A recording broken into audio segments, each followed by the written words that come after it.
This is a very messy story. Many years ago, my husband left for work bright and early one morning after we'd spent a long, tedious night of painting our guest bathroom in preparation of my in-laws coming for a visit. This tired and overworked mama was trying to squeeze out a few more seconds of precious sleep and was ignoring the rustling sounds coming from somewhere in the house. Comfy and curled up in my bed, I awoke to a cold, wet hand of my 2-year-old daughter. Before I could get my eyes open and to focus, Opal said in her raspy toddler voice, "Mama, we paint." I forced my eyes open at the sound of these words, and in front of me I saw my sweet cherub-faced little girl, naked and covered from head to toe in off-white paint. Her entire body had been painted. Her face, her back, her arms, her legs, her hair had been rubbed into a thick, rich lather with paint. Within seconds, I was fully awake, and the reality of what was happening began to set in.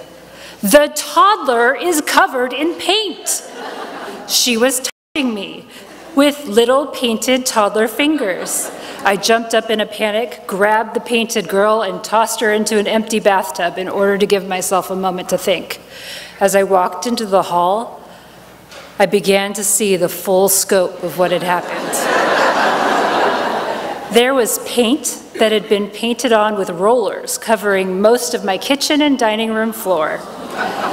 My beautiful, freshly waxed, eco-friendly marmoleum floor that had just been installed, thanks to a generous gift from my in-laws. The same in-laws who were about to come into town. From that point, the roller brushes were tossed aside and traded in for handheld brushes. They were used to make large sweeping strokes on multiple walls, as well as several pieces of furniture.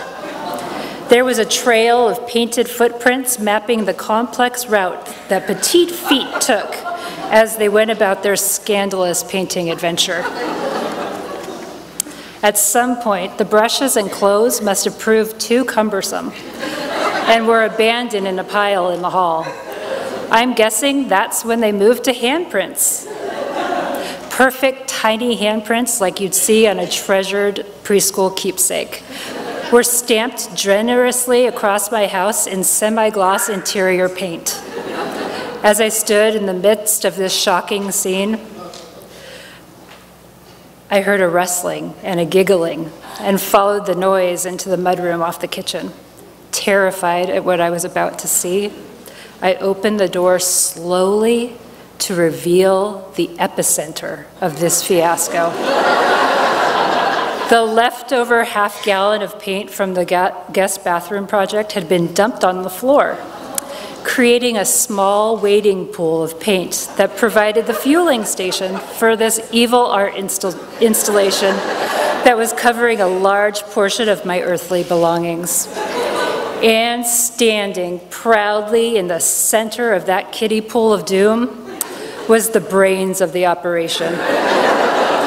My 4-year-old daughter, Dora, still sporting her crooked pigtails from the day before, with a guilty smirk and a paint roller still in hand.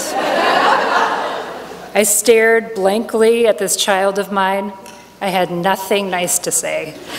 So I simply scooped her up and deposited her into the same bathtub with her little sister. I gave my 10-year-old orders to keep both paint-covered offenders confined in their bathtub prison until further instruction. Now I too was covered in paint as I paced the wreckage of what once was my house. If ever I was going to run away and join the circus, this would be it. The desire to flee was strong. But I resisted. Instead, I called my dear friend. Her soft-spoken handyman husband answered the phone. I was shaking with panic and rage, but my voice was alarmingly calm. He told me to start by getting everything wet to prevent anything from drying. That would buy me some time. So I immediately began dumping cups of water on all of the painted surfaces, while I held the phone in the other hand. He asked what exactly the paint was on. The walls, the carpets, the couches, the floors.